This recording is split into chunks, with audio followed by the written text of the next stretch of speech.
Hello everyone, welcome back to my YouTube channel. और आप देख रहे हो शेयरनॉमिक्स। इस वीडियो में हम बात करेंगे कि जब भी चार्ट पर छोटी छोटी कैंडल बनती है तो उसका क्या इम्पैक्ट पड़ता है। ये बहुत ही इम्पोर्टेंट टॉपिक है जो कोई भी कवर नहीं करता, या आप लोग जो ट्रेडर्स हैं, चाहे वो इंट्राडे ट्रेडर हो चाहे स्विंग या पोजिशनल ट्रेडर, कोई भी इस चीज़ पे फोकस नहीं करता। पर इस चीज़ का इम्पैक्ट बहुत गहरा होता है। इस चीज़ को अगर हम समझ पाएँ कि जहाँ जहाँ छोटी कैंडल बन रही है उसके बाद से क्या हो रहा है, तो हम अपनी ट्रेडिंग में और इम्प्रूवमेंट ला सकते हैं और समझ सकते हैं कि आगे का ट्रेंड कैसा रहने वाला है। तो चलिए चार्ट पे हम इसको समझते हैं। ये निफ्टी का आवरली टाइम फ्रेम का चार्ट है ये। और इसमें मैं फाइंड आउट करूँगा जो जहाँ छोटी छोटी कैंडल बनी है और वहाँ पे क्या क्या हुआ है। फिर हम एक दो चार्ट और देखेंगे और बिल्कुल प्रैक्टिकली समझेंगे कि क्या हो रहा है। तो ये निफ्टी का चार्ट है। मैं थोड़ा पीछे चलूँगा, वहाँ पे मैंने मार्क कर रखा है आपको दिखाने के लिए। तो यहाँ पे देखो क्या हुआ है, यहाँ पे समझो इस ट्रेंड को। निफ्टी नीचे थी और ऊपर गई निफ्टी, यहाँ से यहाँ तक गई निफ्टी। उसके बाद से हुआ क्या, आप गौर करो कि इस मूव के देने के बाद से निफ्टी बढ़ नहीं पा रही थी। ये छोटी छोटी कैंडल बनने लग गई। ओवरऑल निफ्टी ऊपर की तरफ ही गई है, बट रो रो के ऊपर गई है, यानी छोटी छोटी कैंडल बनने लग गई। तो जब भी छोटी छोटी कैंडल बने तो आपको क्या होना है, सबसे पहले अलर्ट हो जाना है। एक अंधा आपको ट्रेंड दिमाग में नहीं रखना है कि ऊपर ही जाएगा, अब ऊपर जा रहा है तो यार नीचे ही जाएगा। आपको वहाँ पे अलर्ट हो जाना है कि क्या होने, अब यहाँ पे कुछ होने वाला है। तो देखोगे जब यहाँ पे छोटी छोटी कैंडल बनने लग गई, यानी कि साफ पता चल रहा था। अगर उस दिन आप बैठे होते चार्ट पे तो देखते तो आपको पता लग जाता कि ये बढ़ नहीं रहा है। तो यहाँ पे ट्रेंड को कंफर्म करने के लिए, यहाँ पे इसको कंफर्म करने के लिए ऊपर जाएगा या नीचे जाएगा, तो हमेशा एक बड़ी कैंडल बनती है। जब भी छोटी छोटी कैंडल बनेगी इसके बाद से एक बड़ी कैंडल बनती है, और वो बड़ी कैंडल ही डिसाइड करती है स्टॉक ऊपर जाएगा या नीचे जाएगा। तो यहाँ पे आप देखोगे नेक्स्ट डे तो गैप डाउन ही हो गया, और गैप डाउन के बाद से निफ्टी नीचे ही आई, यानी जहाँ से चलना शुरू किया था लगभग वहीं आके बैठ गई निफ्टी, लगभग वहीं आके बैठ गई। अब एक और एग्जाम्पल दिखाता हूँ आपको। अगर आप देखेंगे तो ये देखो, यहाँ पे दो एग्जाम्पल मैंने मार्क कर रखे हैं। यहाँ पे निफ्टी, ये देखो आप, यहाँ पे निफ्टी कंटिन्यू छोटी छोटी कैंडल बनाने लग गई थी।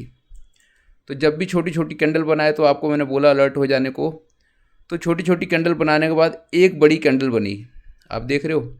इस कैंडल ने डिसाइड किया कि ट्रेंड किधर की साइड रहेगा, और आप देखो जब ये बड़ी कैंडल बनी तो जो निफ्टी है वो कहाँ गई, ऊपर की तरफ ही गई। आप देखोगे इसके बनने के बाद से निफ्टी ऊपर की तरफ गई है, आप देख सकते हो। अब एक और देखते हैं, ऐसा ही पैटर्न एक और बना है। तो आप देख सकते हो इस जगह पे भी देख सकते हो छोटी छोटी कैंडल बनी हुई है, यहाँ पे देखो आप। तो इस तरह से आप छोटी छोटी कैंडल देख के आइडेंटिफाई कर सकते हो। अब एक और चार्ट देखते हैं जो परफेक्ट एग्जांपल है इस छोटी छोटी कैंडल का। चलिए चलते हैं टाटा स्टील के चार्ट पे। वो परफेक्ट एग्जांपल है इस चीज़ का। तो ये टाटा स्टील का चार्ट है, और यहाँ पे आप देखोगे छोटी छोटी कैंडल बनी है, इसका क्या इम्पैक्ट पड़ा है ये देखो। अब इसकी पीछे की साइकोलॉजी को समझना बहुत ज़रूरी है आप लोगों को। देखो ये क्या हुआ, पहले बेसिक समझो। यहाँ पे देखो छोटी छोटी कैंडल बननी स्टार्ट हुई, नेक्स्ट डे गैप डाउन हुआ, ये देखो गैप डाउन हुआ। फिर यहाँ पे छोटी छोटी कैंडल बननी स्टार्ट हुई, फिर गैप अप हुआ, यहाँ भी लगभग छोटी छोटी कैंडल ही बनी।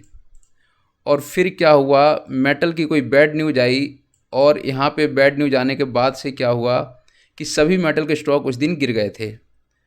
तो उस दिन जब मेटल के सभी स्टॉक गिरे थे तो आप देखोगे इतना बड़ा गैप डाउन हुआ, और फिर से इस गैप डाउन के बाद से ये जो बड़ी कैंडल है, इसके बाद से देखो कंटिन्यू छोटी छोटी छोटी छोटी छोटी कैंडल बननी स्टार्ट हुई हैं। ये देखो, ये दायरा देखो। तो जब इतना बड़ा गैप डाउन होता है तो कोई भी उस टाइम पे पॉजिटिव नहीं हो पाता। और ये छोटी छोटी कैंडल बनने का मतलब है कि यहाँ पे ट्रेंड न्यूट्रल है, ना ऊपर जाना चाहता ना नीचे जाना चाहता है। लेकिन अगर आप साइकोलॉजी को समझोगे कि इतना बड़ा गैप डाउन हुआ है, अगर आप उस टाइम पे चार्ट पे बैठे होते तो आप भी उस टाइम पे डरे रहते कि सभी मेटल्स गिरे हुए हैं और टाटा स्टील भी लगभग 4-5% गिरा हुआ है, तो आपकी यहाँ पे ख़रीदने की हिम्मत नहीं होती। लेकिन यहाँ पे बुल और बियर ने काफ़ी बढ़िया फाइट किया है, but end of time Bear ही जीत पाया, और देखो स्टॉक में छोटी छोटी कैंडल बनने लग गई। लेकिन जैसा कि मैंने आपको बताया था, जब भी छोटी छोटी कैंडल बनती है तो एक बड़ी कैंडल बनती है जो ट्रेंड को डिसाइड करती है, और वो बना यहाँ पे। और देखो उस टाइम पे जो टाटा स्टील था वो था 1005 पे, और उसके बाद से ये ऊपर गया और गया ये 1090 तक, यानी इसने 90 रुपये तक की रैली, 85-90 रुपये की रैली इसने दे दी। ये देखो ये इसने अपना हाई बनाया, और अगेन यहाँ से फिर इसने गिरना स्टार्ट किया। आप देखोगे तो अगेन देखो छोटी छोटी कैंडल फिर से बनने लग गई। ये देखो फिर से यहाँ पे छोटी छोटी कैंडल बनने लग गई। ये देखो, तो ये जो छोटी छोटी कैंडल है ये फिर से डायरेक्शन दे रही है, इंडिकेशन दे रही है कि अब इसका बढ़ने का मन नहीं कर रहा।